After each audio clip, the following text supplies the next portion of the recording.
Okay, this is a very special episode of CG Woo Woo, guys. One where I arguably have an audience. Um, the last couple of weeks, I've been trying my hand at doing audiobook versions of the Lemurian Scrolls by Satguru Shivaya Subramania Swami, and I'm going to talk about that whole experience, which was utterly light filled and exhilarating and magical. And I am currently doing an audiobook version of Chant and Be Happy that's put out by the ISKCON people. And I can briefly comment on the book, but it's been out for a very long time. But I wanted to comment more on my experience with ISKCON in the past, like 20 years ago, and also just within the past couple weeks since New Year's Eve. And so this is going to be a very special episode of CG Woo Woo, and we're gonna class it up a little bit. I'm going to behave myself a bit. If you have dared to delved into the depths of the off the rails shit show that is CG Woo Woo, I usually speak very salty. You know, I was raised a Navy brat. I'm also a Gen Xer, and I don't really have a use for busybodies. And so, obviously, I'm not very fond of the whole cancel culture. But I'm also going to agree that I'm going to behave myself, and I'm going to stay away from boring, mundane things, and I'm going to talk about the cool, interesting things, things that don't cause us anxiety and BS during our mundane lives. You know, I was recently in a discussion with someone at the ISKCON temple here in St. Louis, and he and I basically told him, you know, we were having a discussion, and I was saying, you know, what he had told me had reminded me of a passage that I'd read in Dostoevsky from Notes from the Underground, and he had said that most men are stupid, not in the sense that they're unintelligent, but in the sense that they don't have any sense of philosophical wonder. And since what we were talking about was mystical and spiritual, I said, you know, you could extrapolate that to the spiritual dimension and say that, you know, most people don't have a sense of spiritual philosophical wonder. And that's very sad, because you can just forever get tied up in the mundane world. But if you discover the spiritual world and you go within, it doesn't matter where you are and what your outward circumstances are, no matter how horrible they are. If you have that spiritual strength where, you know, you can draw upon it, and you can even experience states of ecstasy and joy in the midst of troubled states of mind. Um, CG Woo Woo, for those of you who don't know, and I have, you know, I've gone from 30 subscribers to 80 subscribers because people seem to really like these little audiobook uh, things I've been trying my hand with on my YouTube channel, and I'm very, very grateful for your membership, and I'm very, very grateful that you like this material, and I'm going to continue doing some audiobooks of a spiritual nature, you know, of a positive spiritual nature. And so, with that, CG Woo Woo, I call it CG Woo Woo because I am affiliated with Comicsgate. Comicsgate is a group of comic book professionals who are independent creators. They're very edgy, very gritty. They're not interested in censorship. They're not interested in the type of politics of the current zeitgeist, and they just want to make comics their way. And they, for this, they've been disenfranchised from the big two comic book companies, DC and Marvel. and they've been very successful in just crowdfunding their own independent comics. So we're not really going to get into the weeds about that because, like I said, we're going to talk about the far more interesting things that intersect with many of the reasons why many of you have recently subscribed to my channel. And I just want to let all of you know I'm not a Hindu. I'm actually an Eastern Orthodox Christian, and it's funny because I'm of the trad variety. So, we're not really fond of, wishy-washy, we're okay, you're okay, let's just water down our traditions and pretend that the differences we have don't exist. We like to assert our traditions because they're quite beautiful.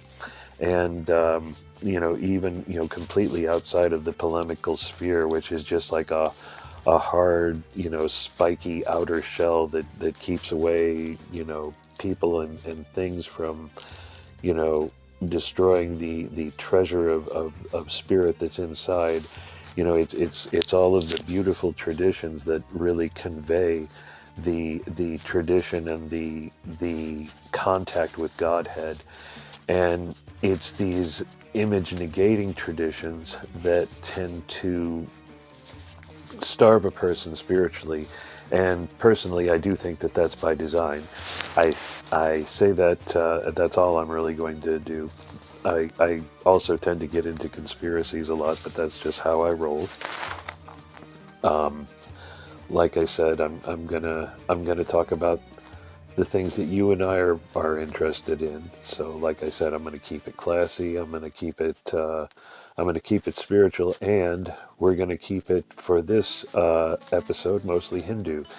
And I say that because I have fallen in love with Sanatana Dharma tradition simply because it is a prehistoric, religious tradition that is objectively monotheistic, and not taking away from all the beautiful traditions that the Hindus have of their multiform gods. But in addition to the Vaishnava tradition that recognizes the essence of all Godhead is personal and not impersonal, and that is Krishna. This is what ISKCON believes. Some of the people, some of the good folks I've been hanging out with recently, but also the Hindus of the island of Bali in Indonesia also believe that they have a system of beliefs that assert that Brahma is not impersonal but personal, and they have had to develop this of necessity. You know, Truth be told, just so their status would be kept where Muslims wouldn't be able to just come in and proselytize them and convert them to Islam. And I've commented on this in my past. I've commented on this in my past episodes of CG Woo Woo. I've commenting on some of the Fortiana, and I've said that Indonesia's Islamic culture is a little more chill. Their fundamentalists are of a more political nature, of a more of a nationalist nature, and those are their radicals. So their radicals are political rather than religious, as you find in most of the other parts of the Islamic world, and they have very deep-rooted Sufi roots as well. The Naqshbandi Sufi order, among others, is huge in Indonesia, and but the Southeast Asian form of Hinduism that thrives in Bali is really quite beautiful, and and basically the artist who illustrated the Lemurian scrolls, and I do not have that depicted in my slideshow. Those are AI generated art that I created. I wanted to use other people's material as little as possible because I just did this as a labor of love. I wasn't doing this to try to make money off of it. I didn't see that it was online and as far as an audio book, and I decided that I would just try my hand at it, and looks like a lot of people really liked it. And so a lot of people, a lot of people seem to be looking at the Chant and Be Happy, the ISKCON book that I'm recording now. This has interviews with John Lennon and George Harrison, and it has a particularly interesting interview with between Swami Prabhupada, who was the founder of ISKCON in America, and between he and George Harrison, John Lennon, and Yoko Ono. And that's it's a very interesting and at times amusing conversation. And so that is in Chant and Be Happy, and the audiobook version is on my YouTube channel, John XD. If you just happened upon this recording and you're not a member, hit like and subscribe. And welcome. I'm very happy you're all here, and so I'm going to keep it classy, and I'm not going to be a mook, and I'm not going to ruffle anybody's feathers. We're going to talk about to begin with, an absolutely magical individual, a person, who I've really, fallen in love with as a spiritual giant. His name is Satguru Shivaya Subramanian Swami. He lived from, I believe, 1923 to 2001. And he was one of the most amazing modern-day gurus who brought Sanatana Dharma to the Western Hemisphere. And he's certainly on a par with a spiritual giant such as Swami Prabhupada, who I'm also going to be talking about later on. But this man had an absolutely magical life. Even though he's clearly a Westerner, and he was clearly technically a convert to Hinduism, it was a very natural process. He was essentially, he grew up in San Francisco. He was essentially an orphan at a very young age, and he was raised by pious Hindu neighbors after he was orphaned. And so he was, even though he's clearly a Westerner, he was, raised a Hindu by the people who adopted him after he was orphaned. And he ended up going to Sri Lanka, where he found his guru, and he was initiated into Shaivism, became a Shaivite monastic. And I'm just giving you the Cliff Notes version. I mean, it's far more interesting, and I go into more detail at the end of Lemurian Scrolls, which is part 9. It's at the end of part 9 when it talks about the author.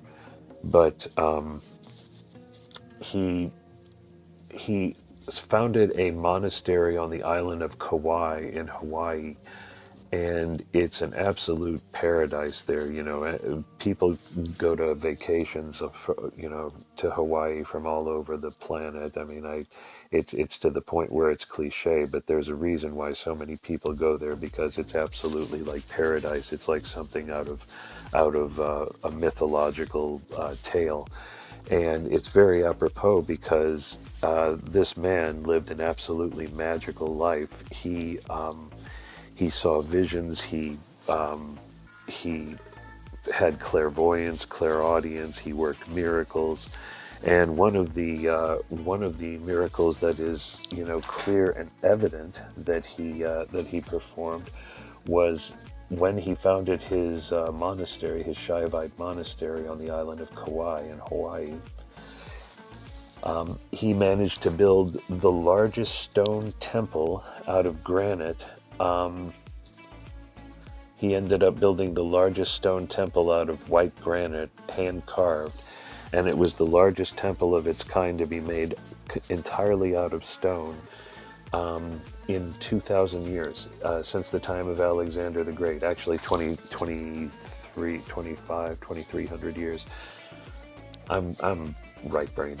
I'm an artist, by the way, but this was such a significant feat, and it's actually the first of its kind in the Western Hemisphere. And so here you are on this island paradise, and there's this enormous, Hindu temple, the first of its kind in 2,000 years, completely hand carved from white granite. It looks amazing. And another thing that's absolutely magical about this place is, for the most part, in the main focal point in all Shaivite temples, is the Shiva Linga, and most Shaivite temples have a Shiva Linga made of black granite, I believe. Forgive me if I'm wrong about the stone, but it's usually one type of stone, and it's black granite, with the exception of a white crystal, or a crystal Shiva Linga, which are very rare. But there was a crystal Shiva Linga that was awarded to this monastery, and one of the significant things about it is the largest single quartz crystal, naturally formed quartz crystal that was ever found. It was found in Arkansas, and it's six-sided, perfectly formed, and it's about 3 feet high, and it weighs 700 pounds. And so they cast this giant yoni for it. The yoni weighs several tons, and that's the focal point of their monastery. And it's and of course, people who know about these types of healing, which is absolutely magical, know the healing properties of crystals, and also know that they're conveyors of power and electricity, particularly quartz. They've been used in radios for decades.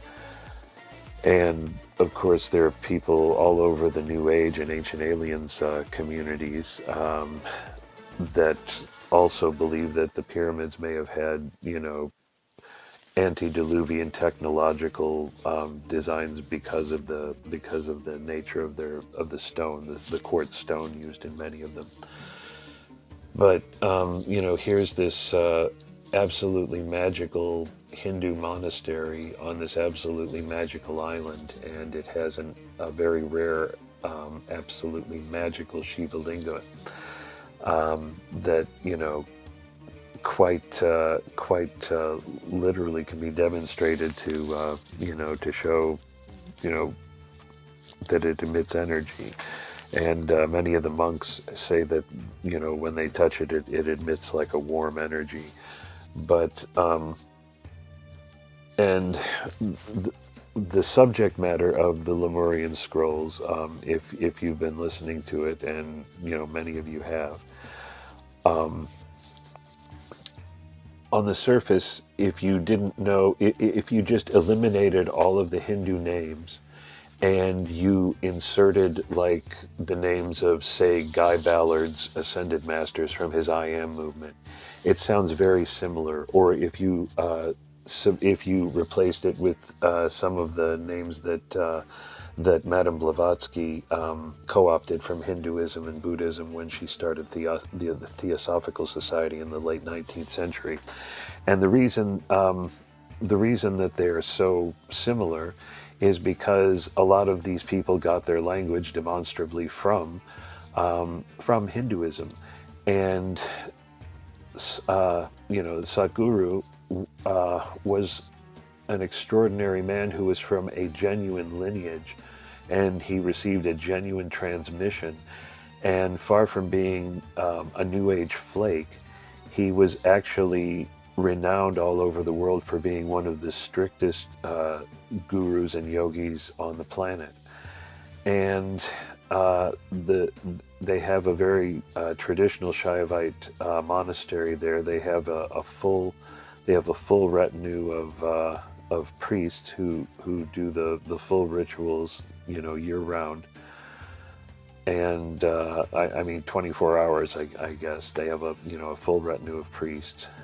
And when you actually listen to the things that they're talking about and the actual implications of them, I mean, I'm not even from a Hindu background, but I've always had a love for Hinduism and the Dharmic traditions, and I've always, had slightly more than cursory knowledge. I've read several books I haven't read any of the Shastras.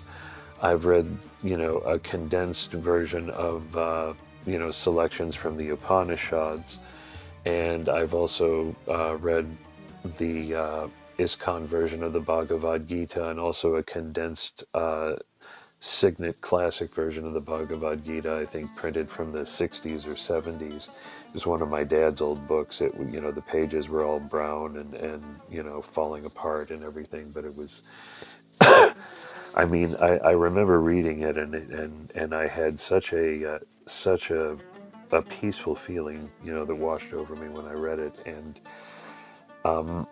that dovetails into my first experience with the ISKCON temple. But actually, no, actually, I'm sorry. I am going to.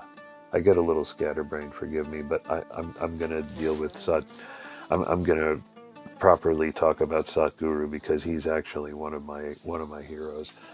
And everything I've talked about, I've talked about him so far has been, just absolutely magical. But he actually channeled this entire working.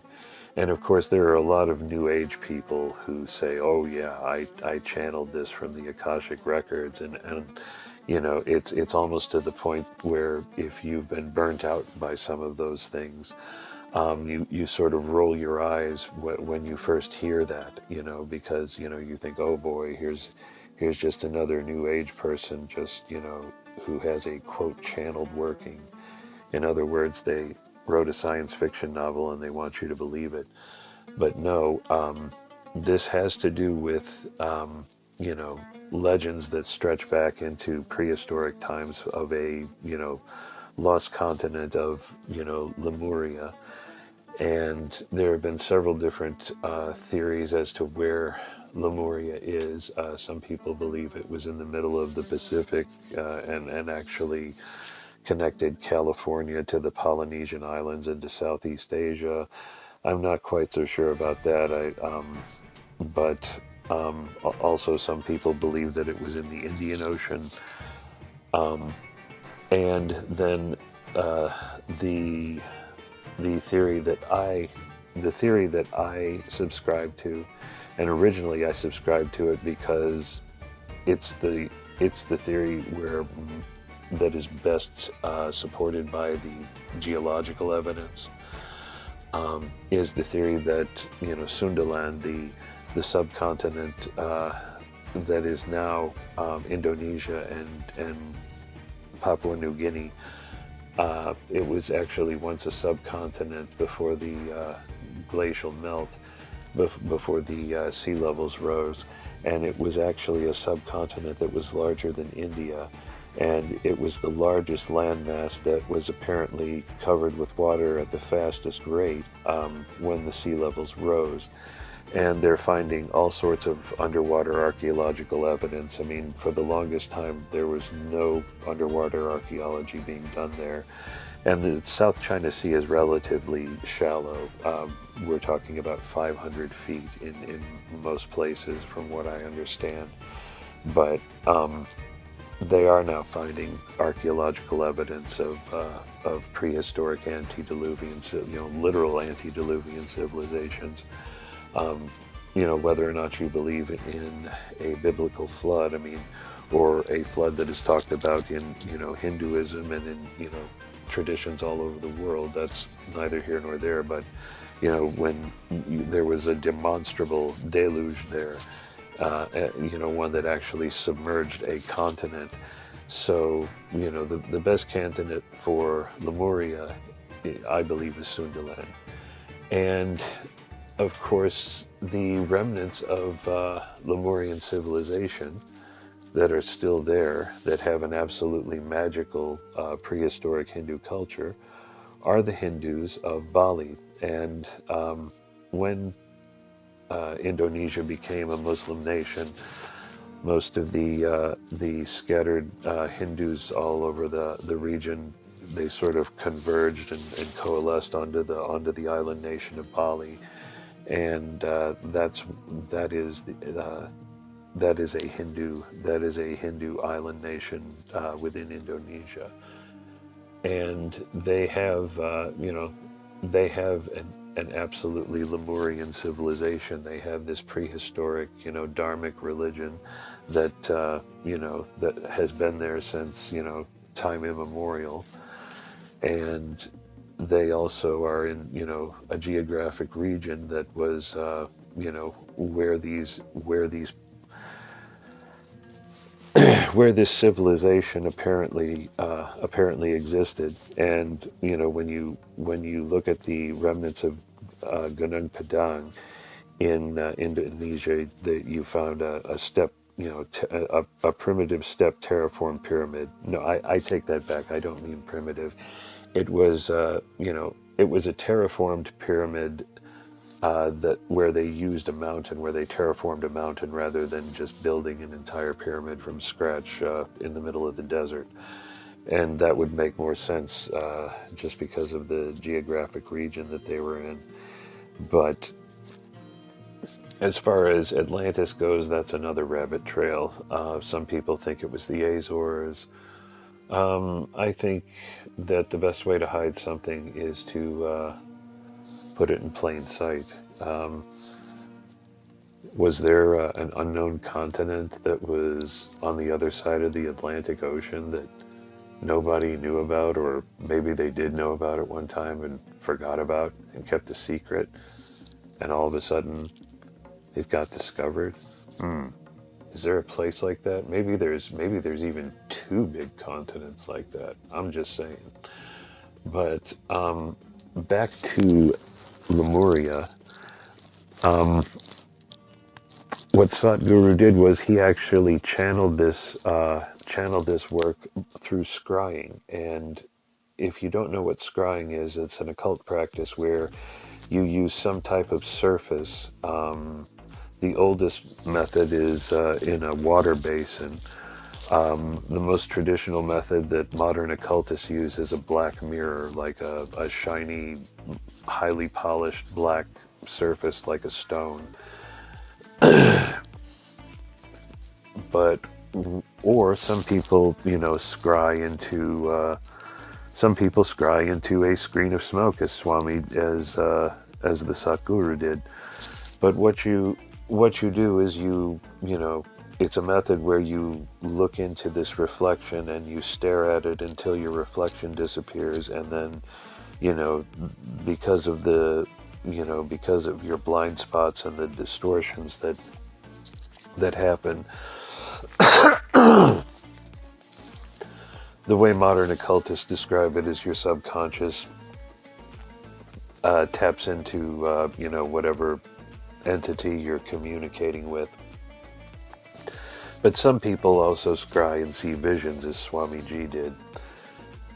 And so this is an actual tried and true method. John Dee, who was the court magician to Queen Elizabeth and also a spy for the British Crown. He created an entire magical system through a series of scrying sessions that he did with Edward Kelly, and it's called the Enochian Magic System. But Satguru scried through a smokescreen in a hotel lobby, and he said it was quite an interesting experience because he was sitting there with one of his monastics who was acting as a scribe, and he said that all of the conversation and everything that was going on in the background at the hotel restaurant was sort of like a white noise, a natural white noise. And at that time, in the 70s, they didn't have any restriction on where you could and couldn't smoke, and everyone was smoking, and so there was just a huge haze of cigarette smoke in the hotel restaurant. And he said that he would just sit there and use the white noise from the conversation to drown out everything. And he was able to scry through this screen of smoke and behold these visions from the Akashic records. And it was the library of Lord Subramaniam, who is one of the sons of Shiva. I believe it's the names of one of I believe it's one of the names of Lord Skanda, and so he ended up scrying these these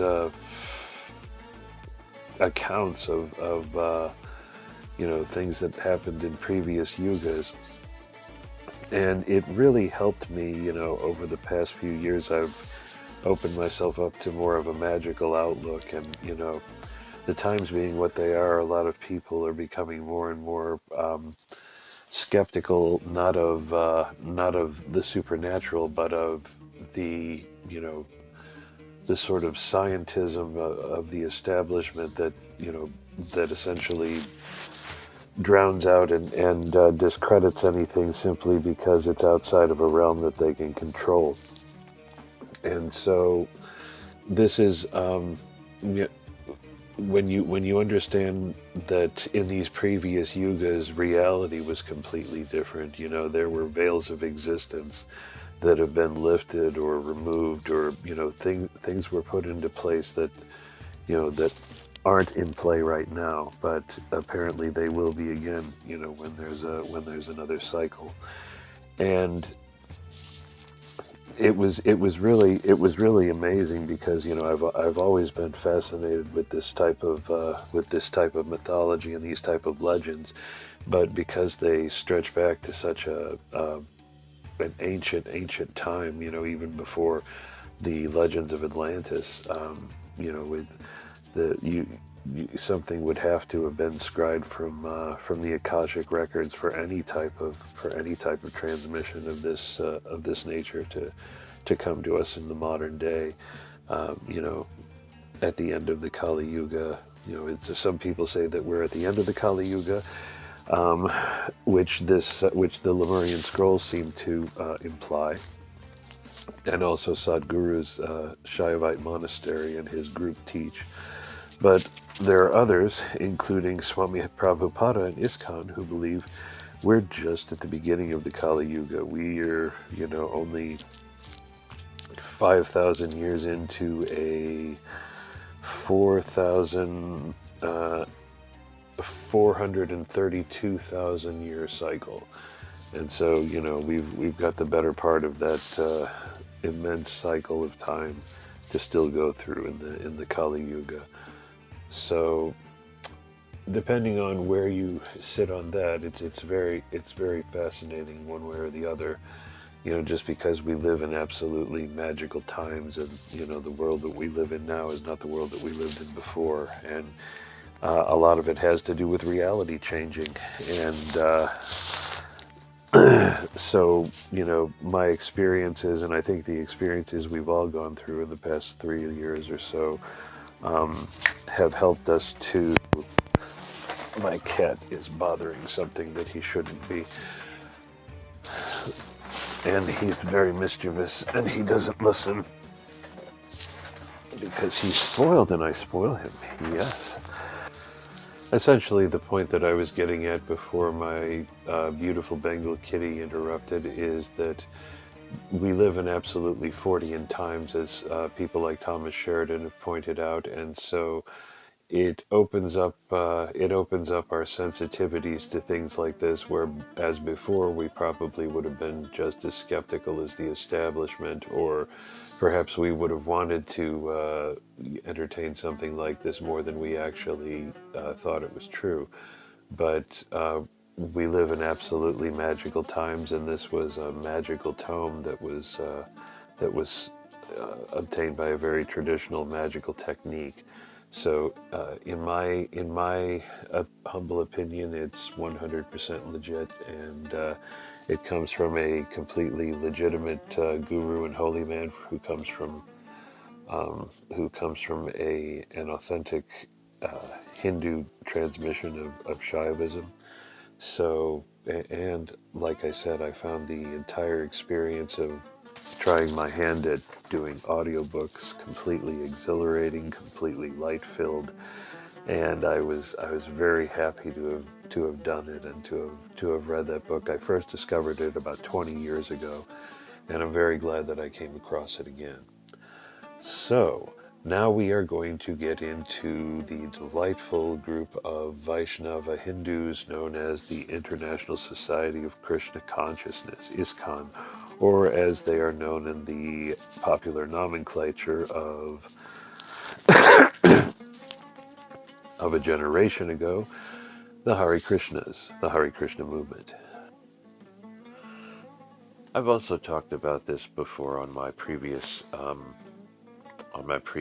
shows, but first time I came into contact with a group of ISKCON people, they were having like a street party, like where there were devotees just chanting Hare Krishna out in the street. And I was dating this girl, and we were in the Del Mar Loop in St. Louis, which is a very bohemian part of town. There are a lot of international food restaurants. There are a lot of, vintage record stores. My old tattoo artist used to be there, and there's all kinds of neat things there. And so we were there, and we were walking past them, and one of the devotees, who was actually still there when I visited just recently, stops us and he says, "Hey, you're the best looking couple I've seen all night." I don't know if that was something he says to everybody, but he gave me the book Easy Travel to Other Planets, or Easy Journey to Other Planets. But it was an inspiration for the fictional work that I've made, and I wrote an unpublished novel called The Scroll of Light and Darkness, and the whole premise of this travel has to do with supernatural space travel, projecting with your astral body and going to other worlds, which is extremely rare in the Kali Yuga, but because of the Kali Yuga being what it is, and it really helps you understand it. It really helps you get into the headspace of what it must have been like, when you read the Lemurian scrolls, and it sort of primes you for that more of a magical mindset, because there are people, like some of my fellow Ortho Bros who say that space is fake, and I like to say it simply because of the incendiary nature of it, just because of the type of sense of humor I have. I'm a Gen Xer, but what Thomas Sheridan has said, and what I tend to agree with, is that I'm not saying that there's no such thing as space. I'm saying that whatever is up there is probably totally supernatural, and it's completely different than what we're being told it is. And but when you start to understand how the yugas were, and how there were certain veils that were in place, and certain veils that are in place right now that are sort of shielding us from more supernatural experiences. This was not the case like in the Sat Yuga or the Treta Yuga or even the Dvapara Yuga, and it even says in the Lemurian scrolls, it was talking about that the distances of space were even different, because that's all a relative thing from the point of eternity, and and from the point of God consciousness, the all space and all time is a continuum, a reality, and but when my point being that the type of space travel that this book that the ISKCON people gave me, Easy Journey to Other Planets, is more feasible. It's a an astral projection, and it actually says that there are beings and there is life that is on every single planet. It's just they're on a different frequency. And so, in order to astrally project to another planet and encounter the beings and the life that is on that planet, you would have to, you would have to vibrate your astral body on that frequency to tune in, you know, so to speak, so you could encounter those beings. And and of course, this is the mindset that you have to take on if you really want to explore those realms and find out what's actually out there. If you're just going to remain, if you're just going to remain a an empiricist, you're never going to. We're never going to find out what's going on. We're never going to travel to those worlds. Um, it's just the Kali Yuga, and these bodies were not meant for that type of travel, and over those vast expanses of time, um, which are truncated in other realms, in other spiritual and supernatural realms. And so this is essentially, I've often said that a I don't have a postmodern epistemology. I have, unapologetically an ancient epistemology, and or if we're talking about Hinduism, say it's better to be in the headspace of a Vedic epistemology rather than a postmodern epistemology, because when you're talking about these things and the type of explorations you want to do, you're really talking about aspirations of the spirit. And when you're using like a completely empirical, you know, a completely empirical operating system, everything works kind of wonky because you're running on the wrong operating system. This is my humble opinion. But for those of you who are Hindu, look into trying to get into a more magical headspace if empiricism is something that you struggle with. If it's something that hinders your spirit soaring, here I am knocking New Age people, and I'm talking like one. By the way, if you're a New Age person, I apologize if I'm offending you. That's just my sense of humor. I was just making a point. But anyway, back to ISKCON. So I started going to the temple there, and the vibe there, 20 years ago was a lot different than the vibe now. Not to say that, you know, either vibe was superior to the other one, but there were more Americans there when I was there 20 years ago, and so they had more of a convert zeal about them. And so, everyone was up and dancing and clapping and doing, the Maha Mantra was very animated. When I went there this time, it was a more traditional vibe, and actually I think that's good because they really do perform the kirtana with care, and there is a devotee priest there who lives there at the temple, and he performs the proper rituals for the puja, or for the puja and for the prasadam. But it was mostly Indian and Sri Lankan Hare Krishna devotees there, and they're very traditional Indian families, and I thought they were all very delightful.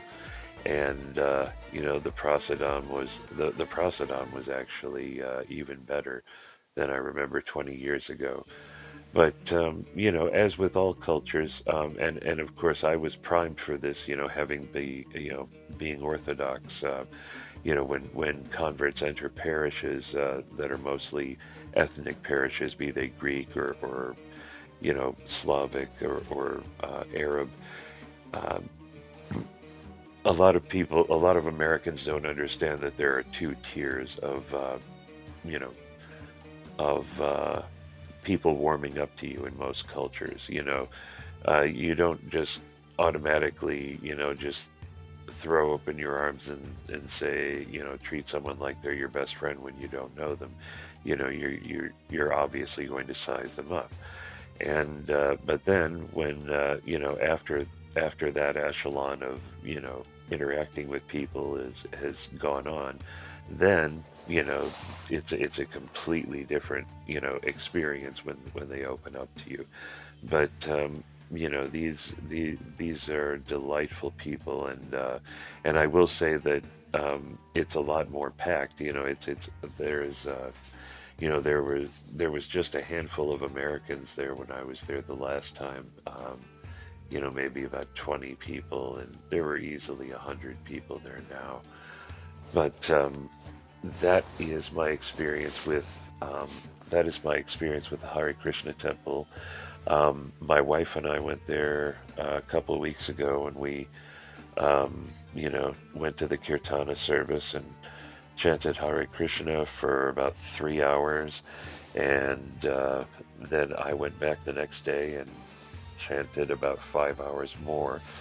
But we went to the gift shop and got a lovely Shiva image, and that is going to be the most tame and probably most listened to episode of CG Woo Woo we have had thus far. Thank you very much for tuning in. I really appreciate you, and I will talk to you when I make my next audiobook.